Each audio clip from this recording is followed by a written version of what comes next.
I'd like to introduce the second panel.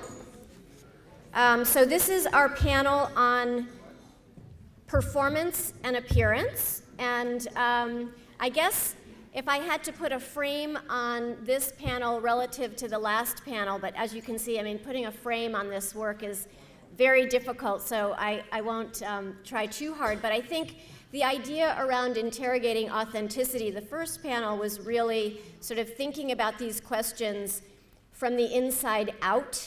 At least that's how we normally think about authenticity, and I think each of our speakers made that more complex. And I think we can think about this panel on appearance and performance as really being more the outside in. So what is the outside experiencing, and how are we presenting in relation to how we're going to be perceived? So we have three panelists. We have Tina Opie from Babson, and Ben Berry, who is new to our group. So welcome, Ben. He is from the School of Fashion, the Faculty of Communication and Design at Ryerson University, and we found him on the internet, and we were so pleased because his topic just seems so relevant. So we're really excited to bring you into the fold and hear what you have to say. And same for Margaret Goulet, who is from Women's Studies, the Women's Studies Research Center at Brandeis University, so in our local space here. And we also had, extended in our team people who were really looking into other disciplines for people who were speaking to the issues of this conference. And so thank you, and welcome also to Margaret. So Tina, you want to take it away? It is really an honor to be here, and I think that our panel gets the award for Best Jacket. Yeah. And actually, speaking to that, I had a little bit of a dilemma in picking out what I was going to wear today, because I have my typical corporate tailored suits, right? And then I have my jacket. And you can see that I opted for the rare, but I've been told to never do this. You never ask a question to which you don't know the answer. But I'm anticipating I may. How many of you would advise one of your students to wear this to an interview? Raise your hand. You would? Yeah. What field? OB. OB? And what would they be interviewing for where this would be appropriate? Oh, you just like the jacket? Yeah. Okay, and even the tighter pants? The pants. Yeah. The comment on the pants, the jacket. Yeah, I'm like, these are tighter pants. Anybody else? There was a hand back there. Yes? You think it's okay for a job interview? A doctoral student on the job market? I'm gonna tell you no. It's a jacket. You would say no. Okay. And Valerie, why would you say no? Particularly as a woman of color, Mm-hmm. they're gonna be thinking around. Exactly, especially because I have a little bit of a lion's mane. One of the things that I wanted to share with you guys is I can share a little bit of a personal experience. So my interest, the title of the talk is Hair Penalties and Other Organizational Sins, Racism Appearing or Disguised as Professionalism. And I thought that was somewhat of a controversial title, but I've been thinking about this for a long time. And one of the personal experiences I want to share with you is that I was at work, and I have what's called natural hair. Is anyone unfamiliar with that term? Don't be embarrassed. Okay, so natural hair is specifically for African American or women of African descent.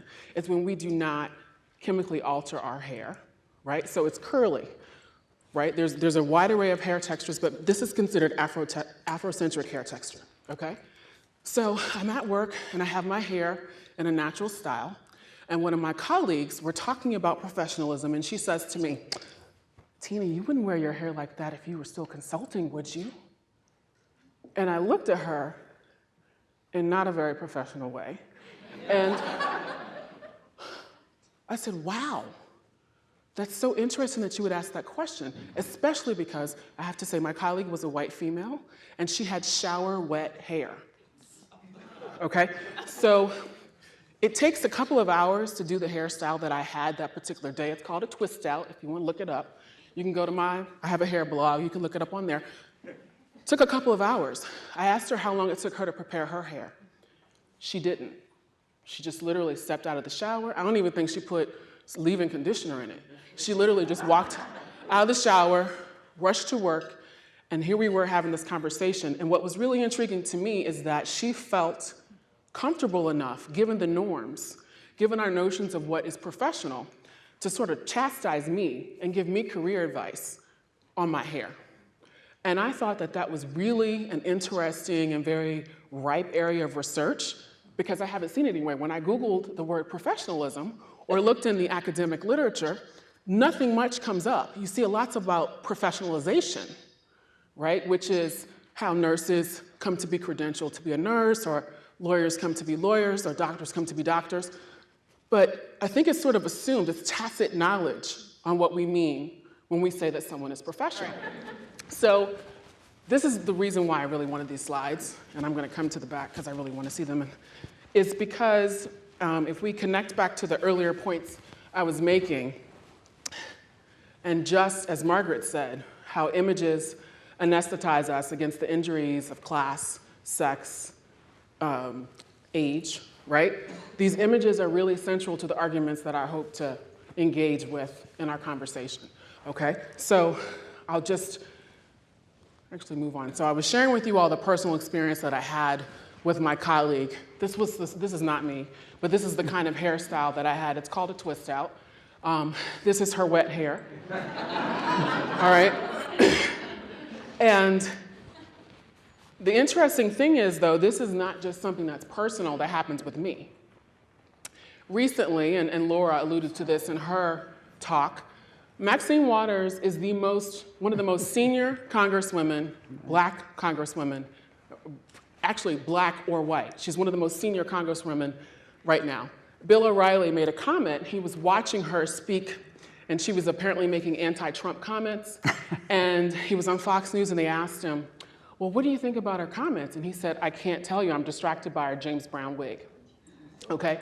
So this comment, and also Sean Spicer shaking his head at April Ryan, and him chastising her for that, led to the hashtag Black Women at Work. Because again, it's not just a personal issue with me. This is something, and I'm going to specifically go, again, as Laura said, to the hottest place in the fire of race, right? And so this hashtag Black Women at Work, it will give you life if you look at it on Twitter. It's quite funny.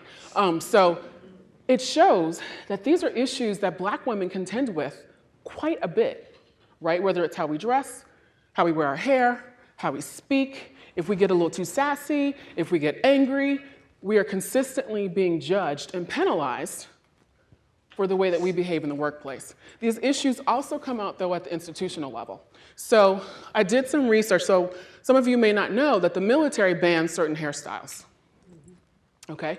So it's, it seems fair, and I'm specifically focusing on women, because while black women are penalized, women tend to be more penalized than men. I mean, and to this audience, I'm sure you all are not surprised by that.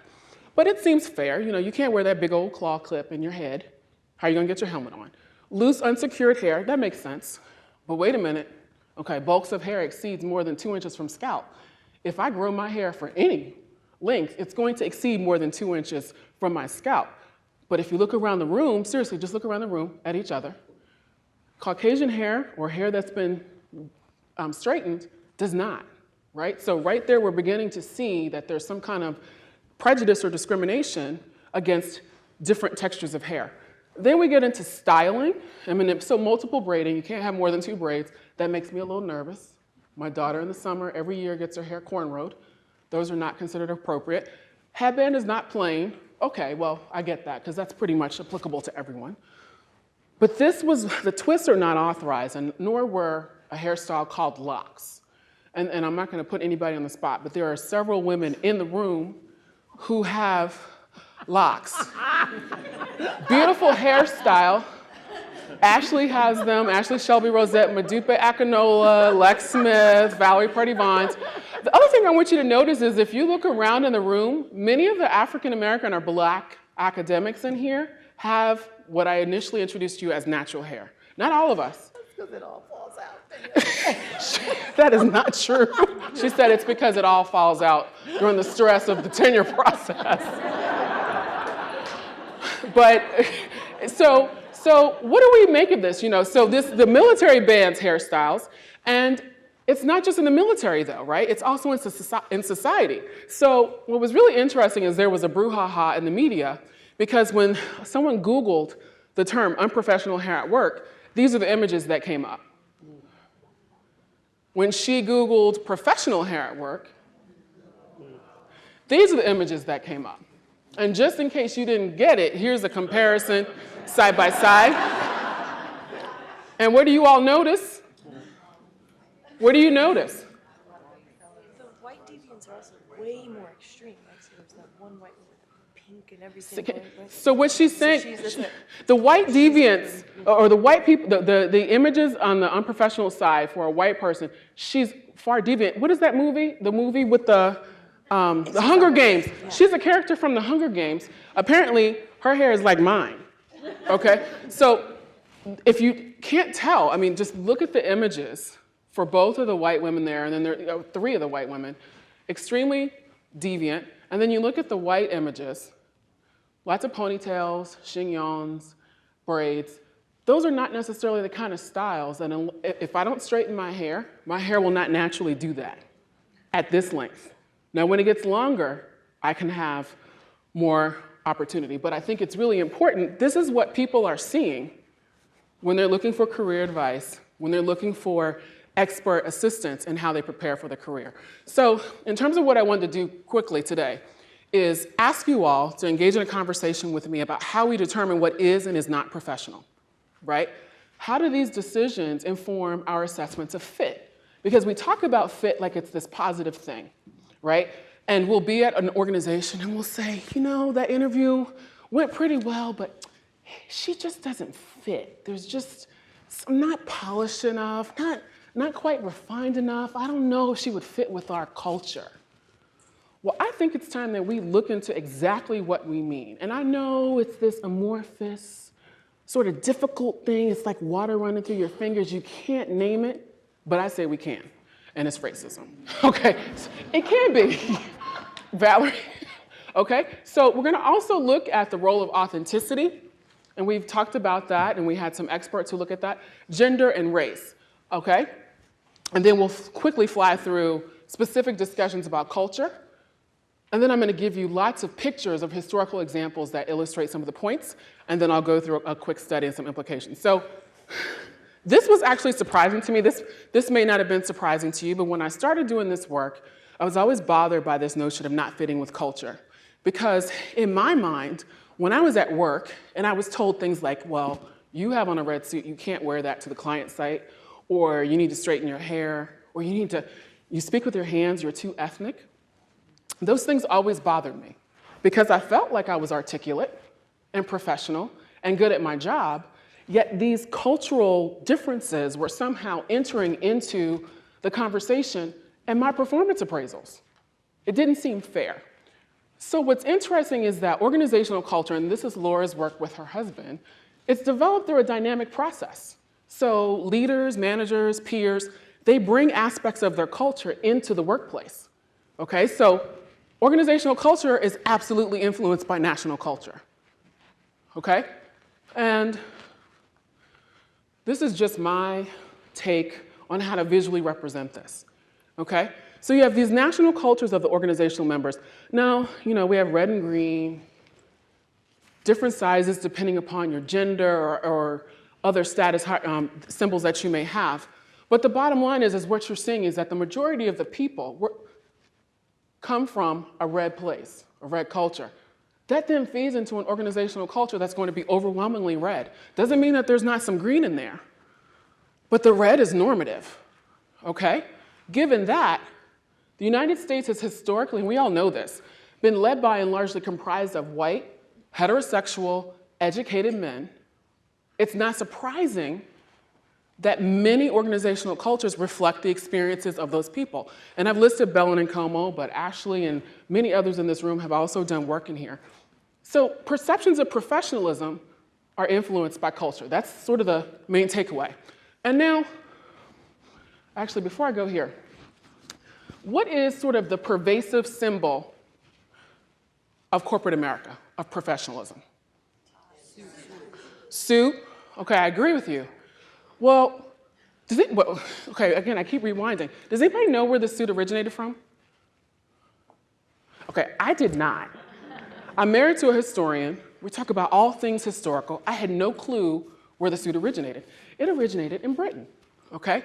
So dudes were walking around in cloaks, in coats with matching breeches, right? They would have a vest, they would have tights, they would have black shoes, okay? They also had wigs, because believe it or not, wigs were not for women initially, they were for men. But we had something called the French Revolution, and some people were murdered, and people thought that there was too much division financially between royals and not, so we had some changes in the way that we dressed. It became a little bit more subdued, so that it was looking a little bit more, well, this is before the French, but it was looking a little bit more like this. And this gentleman was considered a dandy, okay? This is 1805, this is Beau Brummel. How many men in here shave every day, or like to keep a clean-shaven face for work? I shouldn't say like to. How many of you feel like you have to? Oh, that's interesting. How many of you, when you were younger, to Margaret's work, felt like you needed to be clean-shaven? None of you. This is privilege. No, I'm just kidding. Well, so what's interesting is that this gentleman, he introduced a very specific type of attire. So what you can see that this is bright red. He introduced more subdued colors, specifically tied necktie, the top hat. Okay, he also, this is the same gentleman, I found this in an ad, that greatest dandy of all times, Beau Brummel, set great value on the smoothness of his face. After shaving, his custom was to go over his face with a pair of nippers. I think that's tweezers. Hair, or like a thing like that. Hairs that survived the razor were pulled out by the roots. So it's interesting to me, and I don't know this because these are preliminary ideas that I have. But it's very interesting to me that in 1805, we have someone to thank when men and women alike probably are looking in the mirror, having to shave. And yes, women have facial hair too, that we tend to have to get rid of. So then, you go into the 1920s, and I don't know about you, but I was seeing a similar thread from even the earliest picture to Beau Brummel to this. Then I sort of got tired of talking about men, and I wanted to look at women. So in the 1890s, this was considered a women's walking suit. To me, that still looks familiar or hints at what we wear right now. Okay. Then we go to the 1920s, 1950s. Okay, you see it starts to become a little bit more tailored.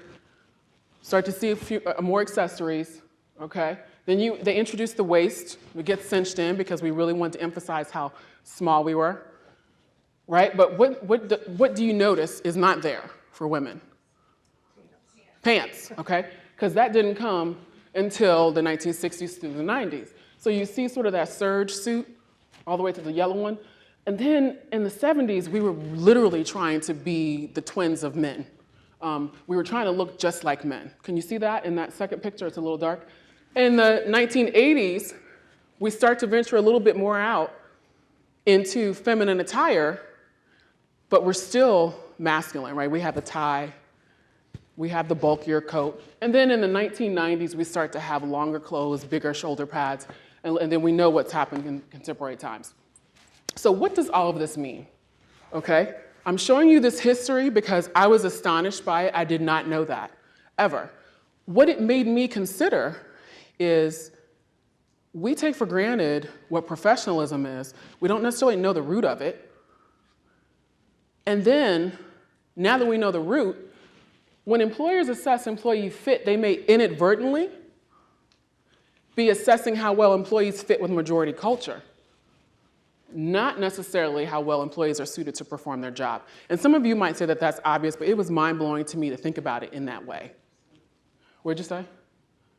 And what I'm hoping is that as academics and practitioners, we ask ourselves these questions and we question these taken for granted assumptions. So when you're a recruiter or when you're training your HR staff on hiring people on how to maybe you don't need to say, pull your hair back into a bun, make sure that it's straight and polished and refined. We really need to be mindful of our advice. Here's some advice that I looked for lots of advice on how to dress for business attire, and this was sort of the classic advice. Okay, you see it says level 2, traditional business attire, professional tops without a deep neckline, because women should not show their bodies, right, or it's too much of it. Suits can be more brightly colored, which was interesting for traditional business attire. For men, dark and subtly patterned suits.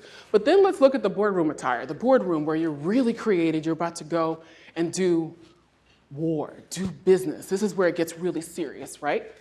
Men are to only wear a crisp white dress shirt. And I've heard this from people, right? Women, dark and classic suits. And what do we mean by classic? Classic for you may not be classic for me. What does that mean? And if we're in a global context, what does classic mean? Does it mean European? Okay. Skirts not shorter than 2 fingers above the knees. Again, you're not supposed to show too much flesh. In fact, you need to cover it up with black tights, is what this says. So why do darker colors equal more professional? Why can't we say, you wear red, that means you're vibrant and energetic, you're focused, you have a promotion focus, right? Why can't that be the answer? Again, I take you back to those earlier images of the attire back in Britain. Remember Beau Brummel? Subtle colors was where it was at. And that's still what we're saying. Why only black tights and heels? Why a longer skirt length? Why only black Oxfords or derbies? Okay? So these are just questions that I'd like for us to think about. So I'm going to switch, and I'm quickly moving ahead. So some of you may know that I've done some work with Kathy Phillips on hair as it relates to business appearance. So we've talked a lot about business attire. Now I want to specifically shift to the case of black women in hair. So hair is second only to skin in communicating ethnicity. If I just showed you a cutout of hair, you would probably think that I was of African descent, right? It's also a primary means to create identity. It is literally a place where you can enact your identity. Afrocentric traits, lips, hair texture, noses, et cetera, are typically denigrated when compared to Eurocentric traits. And so it's a really rich research paradigm because it's visible, it's identity relevant, and it's mutable. So going back to hair, I just want you to notice, this is again, typical advice I found for men and women related to hair. What do you notice? A lot. Men, your hair should be neat, clean, and conservative, period. Women, your hair should be neat, clean, and conservatively styled banana clips, brightly colored scrunchies or elastics, and cheerleader-type ponytail. Wow. And it goes on and on. The idea is to look polished and professional, not to advertise what a creative genius or a hairdresser is. I found that rather interesting. Okay, because we can see the gendered advice that we give. Now, this is Miss Marie Antoinette.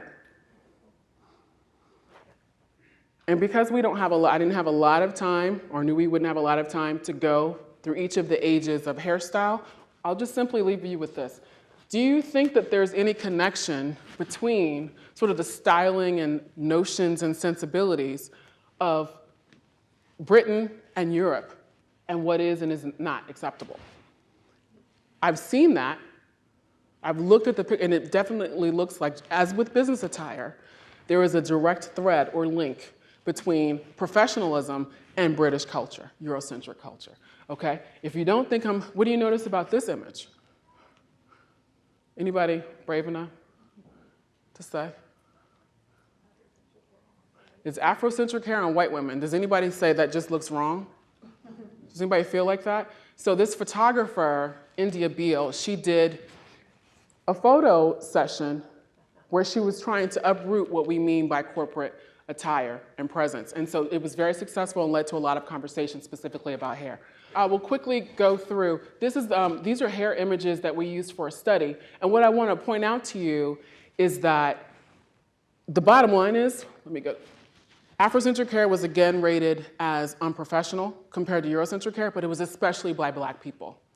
And that might lead many of you to say, well, good, white people are off the hook. But why might Black people have rated hair, Afrocentric hair, as less professional, right? It could be that they're keenly aware of external workplace pressures to conform, or it could be that they've internalized the belief, or something of both, right? So we have a situation in workplaces where people who often would like to express their identity, whether it be their hair, their business attire, as we're about to hear, whether it be their sexual orientation, their accent, or anything, where they feel like they cannot do that because it does not align with expectations of professionalism, okay? We know that it feels horrible and it's very stressful when you suppress your authentic identity. And I tend to like I know that we've talked a lot about how authenticity is relational. I'm really curious about this because for me, I love Laura Morgan Roberts' definition. It's when internal experiences are aligned with external expressions, right? So given that, I think it's really important that we revisit our discourse about professionalism in the workplace. Because ultimately, from my preliminary research, it sounds like we could do a lot more. If identity is fluid, as Robin talked about, surely professionalism can be more fluid. Thank you, guys.